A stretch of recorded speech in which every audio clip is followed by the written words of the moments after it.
Večina izmed nas doma uporablja ožičeno omrežje Ethernet ali pa v zadnjem času predvsem omrežja Wi-Fi. Obstaja pa še ena alternativa, ki se imenuje optika. Nekateri srečnejši izmed vas jo poznate tako, da vam jo eden ali drugi operater, ki to trenutno pri nas ponujata, pripeljete do stanovanja. Drugi način pa je tudi to, da si jo sami razpeljemo po stanovanju. V preizkus smo dobili komplet proizvajalca Siemens, ki predstavlja dva vmesnika med ožičenim Ethernet omrežjem in med optičnim kablom, ki je priložen. Pretvornik na eni strani povežemo z Ethernet kablom na računalnik, na drugi strani pa najdemo zanimiv priključek, v katerega speljamo optični kabel.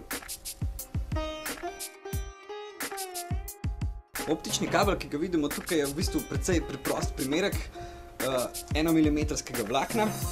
Tukaj sta dve vlakni, ena je za sprejem, druga pa za oddajo signala. Prednosti, ki jih optično povezovanje prinaša za domačega uporabnika, so naslednje. Manjša občutljivost na elektromagnetne motnje, dejstvo, da optični kabli ne prenašajo morebitnih atmosferskih razelektritev oziroma po domače strel.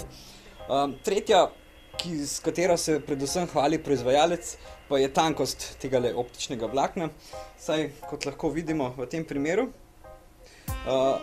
bi omenjeni kabel stlačili tudi tam, kjer morda ožičenje UTP oziroma Ethernet ne bi spravili.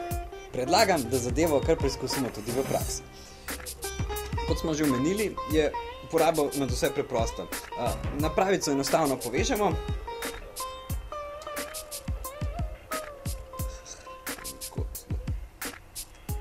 In lučke nam sporočijo, če je povezava uspešna, in od tega trenutka dalje smo že povezali naš računalnik v omrežje.